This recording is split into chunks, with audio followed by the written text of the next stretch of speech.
வணக்கம். நமது டிவியின் மதிய நேர செய்திகள்.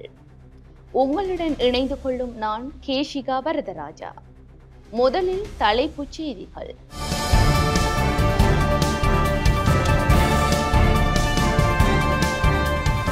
சொந்தமில்லா வீட்டுக்கு அரச இழப்பீடு பெற்ற ராஜபக்ச விரைவில் அம்பலப்படுத்தப்படுவார் என ஜனாதிபதி அறிவிப்பு. யாழ் பல்கலையில் பகிடிவதை 4 மாணவர்களுக்கு வகுப்பு தடை. முன்னாள் அமைச்சர் எஸ் வியாளேந்திரன் தொடர்ந்தும் விளக்கமறியலில். மியன்மாருக்கு செல்ல தயாராகும் இலங்கையின் பேரிடர் மீட்புக் குழு. காட்டு யானை அட்டகாசம், பாதிக்கப்படும் மாணவர்களுக்கு உதவிக்கரம் நீட்டும் ஜனாதிபதி நிதியம். வரலாற்றில் முதல் தடவையாக முட்டைக்கு வரி. சலுகை விலையில் இன்று முதல் உலருணவு பொதிகள். பிரான்ஸ் தேர்தலில் போட்டியிட தீவிர வலதுசாரி தலைவருக்கு தடை. தொடர்வன உள்நாட்டு செய்திகள்.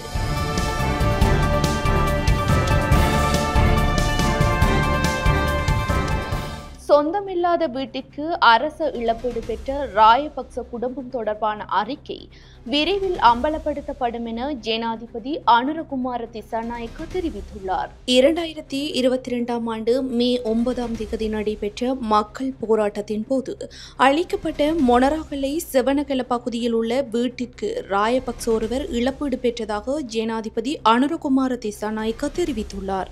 நஷ்ட ஈடு பெற்ற ராயபக்ச யார் என்பது தொடர்பில் விரைவில் அறிக்கை சமர்ப்பிக்கப்படும் என ஜனாதிபதி கூறியுள்ளார். சம்பந்தப்பட்ட வீடு இழப்பீட்டை பெற்ற ராயபக்சவுக்கு சொந்தமானது அல்ல என்பதும் கண்டறியப்பட்டுள்ளது. காணி உறுதி வேறு ஒருவரின் பெயரில் காணப்படுவதாகவும் வீடு மற்றொருவரின் பெயரில் உள்ளதாகவும் இழப்பீடு ராயபக்ச ஒருவரால் பெறப்பட்டதாகவும் ஜனாதிபதி தெரிவித்துள்ளார். இந்த தகவல்கள் அடங்கிய அறிக்கை அண்மையில் தனக்கு கிடைத்ததாகவும் அது இதுவரையில் பாராளுமன்றத்தில் சமர்ப்பிக்கப்படவில்லை என்றும் ஜனாதிபதி சுட்டிக்காட்டியுள்ளார். யாழ்ப்பாண பல்கலைக்கழகத்தில் பகிடிவதையில் ஈடுபட்ட 4 மாணவர்களுக்கு வகுப்பு தடை விதிக்கப்பட்டுள்ளது. யாழ் பல்கலைக்கழக விஞ்ஞான பீட புதுமுக மாணவன் ஒருவனை பகிடிவதைக்கு உட்படுத்திய குற்றச்சாட்டில் 4 மாணவர்களுக்கு தற்காலிக வகுப்பு தடை விதிக்கப்பட்டுள்ளது. பல்கலைக்கழக ஒழுக்காற்று குழுவின் தீர்மானத்திற்கமைய இந்த நடவடிக்கை எடுக்கப்பட்டுள்ளது. விஞ்ஞான பீட புதுமுக மாணவன் ஒருவரை அதே பீடத்தைச் சேர்ந்த 2ஆம் வருட மாணவர்கள் பகிடிவதை என்ற போர்வையில் வெளியில் உள்ள தனியார் விடுதிக்கு அழைத்து தாக்கியுள்ளனர். தாக்குதலுக்கு உள்ளான மாணவனின் செவிப்பறை பாதிக்கப்பட்டுள்ள நிலையில் யாழ் போதனா வைத்திய சிகிச்சைக்காக அனுமதிக்கப்பட்டுள்ளார். இந்த விடயம் தொடர்பில் பாதிக்கப்பட்ட மாணவனின் தந்தை பல்கலைக்கழக மானியங்கள் ஆணைக்குழுவுக்கு கடிதம் அனுப்பியுள்ளார். தனது மகனுக்கு பல்கலைக்கழகத்தில் இழைக்கப்பட்ட அநீதி தொடர்பில் நியாயம் பெற்று தருமாறு குறித்த கடிதத்தில் கோரிக்கை விடுக்கப்பட்டுள்ளது. இந்நிலையில் பாதிக்கப்பட்ட மாணவனை தாக்கியவர்கள் என அடையாளம் காணப்பட்ட 4 மாணவர்களுக்கு தற்காலிக வகுப்பு தடை விதிக்கப்பட்டுள்ளது. முன்னாள் அமைச்சர் எஸ் வியாளேந்திரன் தொடர்ந்தும் விளக்கமறியலில் வைக்கப்பட்டுள்ளார். ஊழல் குற்றச்சாட்டுகளுக்காக கைது செய்யப்பட்ட முன்னாள் அமைச்சர் எஸ் வியாளேந்திரன் தொடர்ந்தும் விளக்கமறியலில் வைக்கப்பட்டுள்ளார். அதற்கமைய எதிர்வரும் 8ஆம் திகதி வரை அவரை விளக்கமறியலில் வைக்குமாறு கொழும்பு புதுக்கடை நீதவான் நீதிமன்றம் உத்தரவிட்டுள்ளது. லஞ்சம் பெறுவதற்கு உதவியதாகவும் உடந்தையாக இருந்ததாகவும் குற்றஞ்சாட்டப்பட்ட எஸ் வியாளேந்திரன் கடந்த 26ஆம் திகதி கைது செய்யப்பட்டார். லஞ்ச ஊழல் விசாரணை ஆணைக்குழுவில் வாக்குமூலம் வழங்கிய பின்னர் அவர் கைது செய்யப்பட்டமை குறிப்பிடத்தக்கது. காட்டு யானைகளால் பாதிப்பை எதிர்கொண்டுள்ள குடும்பங்களைச் சேர்ந்த பிள்ளைகளுக்கு ஜனாதிபதி நிதியத்திடமிருந்து கல்விக்கான நிதியுதவி வழங்கப்பட்டுள்ளது. மியன்மார் நிலநடுக்கத்தால் பாதிக்கப்பட்டவர்களுக்கு உதவுவதற்கான மருத்துவ குழுவை அனுப்ப இலங்கை தயாராக உள்ளது.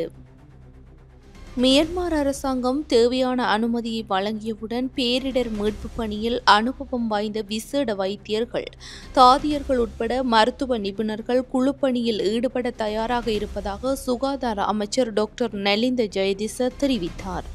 களுத்துறையில் நடைபெற்ற ஊடகவியலாளர் சந்திப்பில் பேசிய அமைச்சர் இந்த நெருக்கடியின் போது மியன்மாரை ஆதரிப்பதற்கான இலங்கையின் உறுதிப்பாட்டை வலியுறுத்தினார். மியன்மாருக்கு அத்தியாவசிய மருந்துகள், மருத்துவ உபகரணங்கள் மற்றும் தேவையான ஏனைய பொருட்களை வழங்க அரசாங்கம் தீவிரமாக செயல்பட்டு வருவதாகவும் அமைச்சர் கூறியுள்ளார்.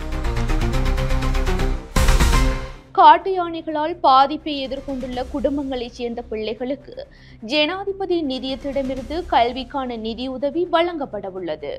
காட்டு யானைகள் கிராமங்களுக்குள் நுழைவது அன்றாட நிகழ்வாக மாறியிருப்பதால் பாதிப்பை எதிர்கொண்டிருக்கும் குடும்பங்களில் உள்ள பிள்ளைகளின் கல்வி செயற்பாடுகளை தொடர்ச்சியாக முன்னெடுத்து செல்வதற்கான ஊக்குவிப்பாக நிதியுதவியை வழங்க ஜனாதிபதி அனுரகுமார திசாநாயக்க தலைமையில் கூடிய ஜனாதிபதி நிதியத்தின் நிர்வாக சபை தீர்மானித்துள்ளது.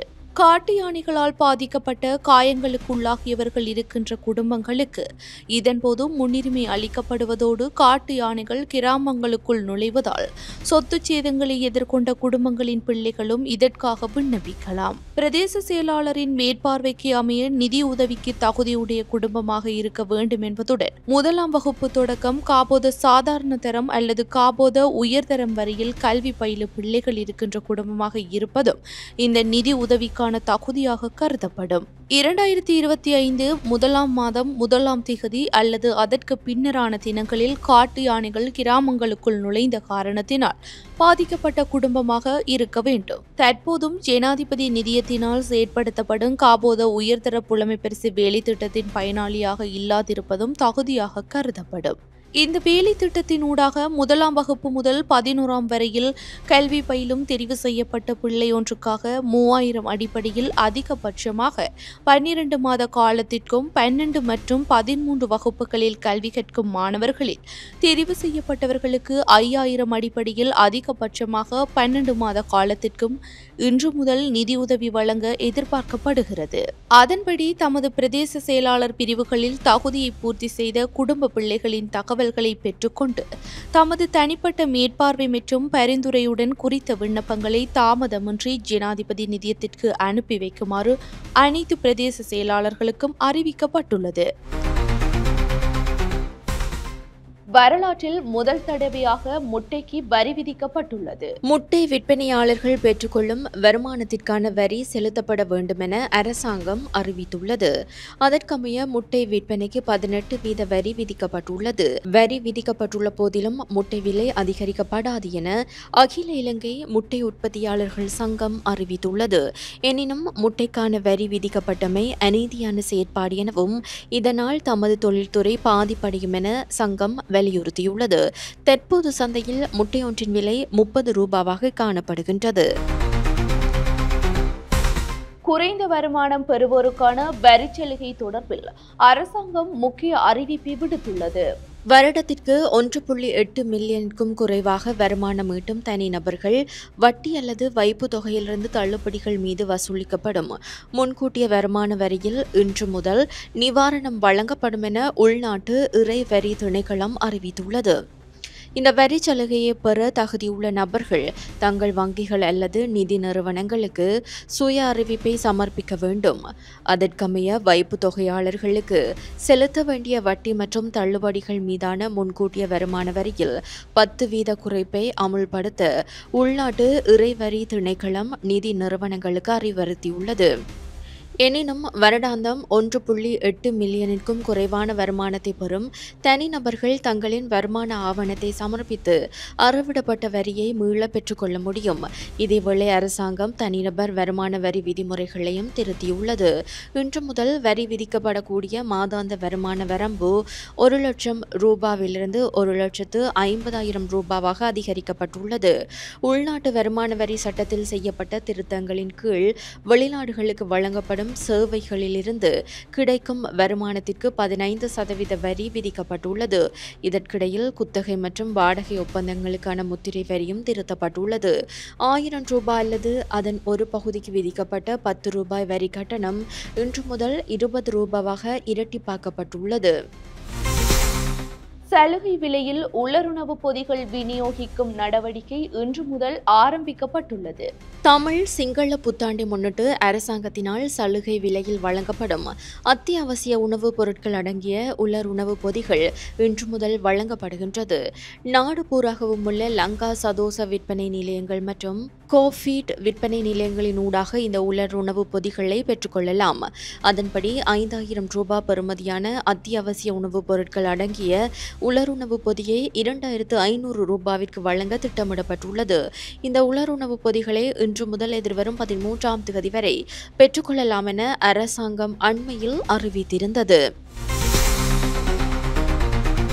நாட்டில் சீரற்ற வானிலைக்கான முன்னெச்சரிக்கை விடுக்கப்பட்டுள்ளது.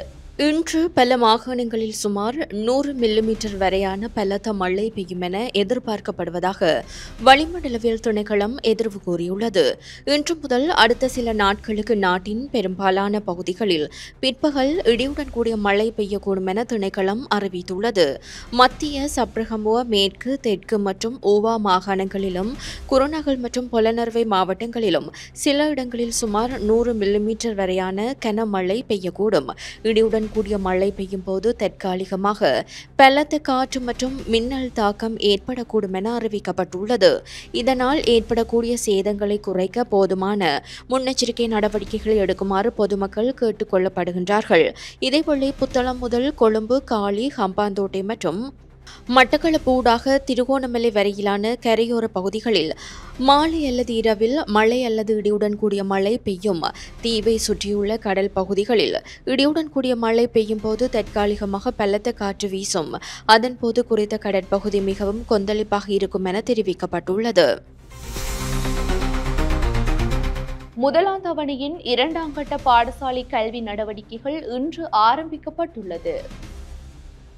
அரசு மற்றும் அரசினால் அங்கீகரிக்கப்பட்ட தனியார் பாடசாலைகளில் முதலாம் தவணையின் 2ஆம் கட்டம் இன்று ஆரம்பிக்கப்பட்டுள்ளதாக கல்வி அமைச்சு தெரிவித்துள்ளது. முதலாம் தவணையின் முதல் கட்டம் மார்ச் மாதம் 14ஆம் தேதி நிறைவடைந்தது. மார்ச் மாதம் 17ஆம் தேதி ஆரம்பமான கல்வி பொது தராதர சாதாரண தர பரீட்சை காரணமாக இந்த விடுமுறை வழங்கப்பட்டிருந்தது. இதேவேளை நாட்டில் உள்ள சகல முஸ்லிம் பாடசாலைகளுக்கும் இன்றைய தினம் விசேட விடுமுறை வழங்கப்பட்டுள்ளது. நோன்பு பண்டிகையை முன்னிட்டு இந்த தீர்மானம் எடுக்கப்பட்டது. இன்றைய நாளுக்கான கற்றல் செயற்பாடுகள் இடம்பெறும் திகதி பின்னர் அறிவிக்கப்படும் என கல்வி அமைச்சு ஏற்கனவே அறிவித்திருந்தமை குறிப்பிடத்தக்கது. மேல்கொத்மலை நீர்த்தேக்கத்திலிருந்து யுவதி ஒருவரின் சடலம் மீட்கப்பட்டுள்ளது. தலவாக்கலை மேல்கொத்மலை நீர்த்தேக்கத்திலிருந்து யுவதி ஒருவரின் சடலம் மீட்கப்பட்டுள்ளதாக போலீசார் தெரிவித்தனர். பொதுமக்கள் வழங்கிய தகவலுக்கு அமைய போலீசார் மற்றும் பொதுமக்கள் உதவியுடன் சடலம் மீட்கப்பட்டுள்ளது. டயகம போட்மோர் பகுதியை சேர்ந்த 22 வயது யுவதி ஒருவரே சடலமாக மீட்கப்பட்டுள்ளார். மீட்கப்பட்ட சடலம் விசாரணைகளின் பின்னர் வைத்திய பரிசோதனைக்காக நுவரெலியா மாவட்ட பொது வைத்தியசாலைக்கு அனுப்பி வைக்கப்பட்டுள்ளது. கடந்த ஞாயிற்றுக்கிழமை முதல் காணாமல் போயிருந்த நிலையில் குறித்த யுவதி இன்று சடலமாக மீட்கப்பட்டுள்ளார். தெற்கு அதிபக நெடுஞ்சாலையில் இன்று காலை இடம்பெற்ற விபத்தில் 4 பேர் காயமடைந்துள்ளனர். தெற்கு அதிபக நெடுஞ்சாலையின் கவுனிகம பகுதியில் இன்று காலை இடம்பெற்ற விபத்தில் 4 பேர் காயமடைந்துள்ளனர். காயமடைந்தவர்கள் வைத்தியசாலையில் அனுமதிக்கப்பட்டுள்ளனர். ஒரு பார ஊர்தி, 2 வேன்கள் மற்றும் கார் ஒன்று ஆகியன ஒன்றோடொன்று மோதியதில் இந்த விபத்து இடம்பெற்றதாக போலீசார் தெரிவித்தனர். இந்த விபத்தினால் அதிபக நெடுஞ்சாலையில் போக்குவரத்திற்கு எந்த தடையும் இல்லை என தெரிய வந்துள்ளது. காயமடைந்தவர்களின் நிலை கவலைக்கிடமாக இல்லை என போலீசார் தெரிவித்தனர். தொடர்வென சர்வதேச செய்திகள்.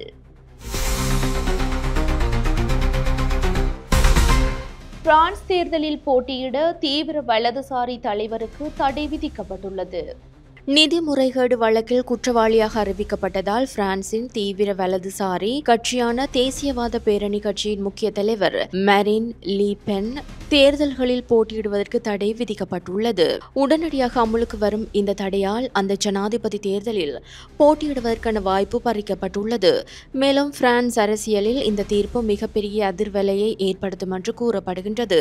ஐரோப்பிய நாடாளுமன்ற உதவியாளர்களின் சம்பளத்திற்காக அந்த நாடாளுமன்றத்தால் வழங்கப்படும் நிதியை முறைகேடாக கட்சிக்காரர்களின் கணக்குகளில் பல ஆண்டுகளாக மாற்றி வந்ததாக மரீன் மற்றும் 24 கட்சி உறுப்பினர்கள் மீது குற்றம் சாட்டப்பட்டு வழக்கு நடைபெற்று வந்தது.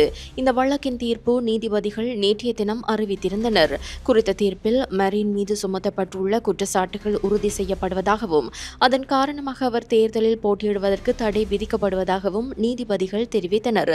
தேர்தலில் போட்டியிட தடை விதிக்கப்பட்டது மட்டுமன்றி மரீன் லீ பென்னுக்கு 4 ஆண்டுகள் சிறை தண்டனை விதிக்கப்பட்டுள்ளது. இதேவேளை மரின் லீபெனுக்கு 1 லட்சம் யூரோ அபராதமும் விதிக்கப்பட்டுள்ளது.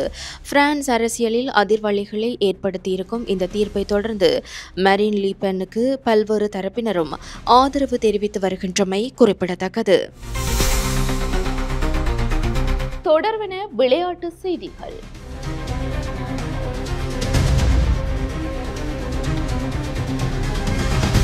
இந்தியன் பிரீமியர் லீக் கிரிக்கெட் தொடரில் தனது முதலாவது வெற்றியை பதிவு செய்தது மும்பை இந்தியன்ஸ் அணி. இந்தியன் பிரீமியர் லீக் கிரிக்கெட் தொடரின் 12வது போட்டியில் மும்பை இந்தியன்ஸ் அணி 8 விக்கெட்டுகள் வித்தியாசத்தில் வெற்றி பெற்றது.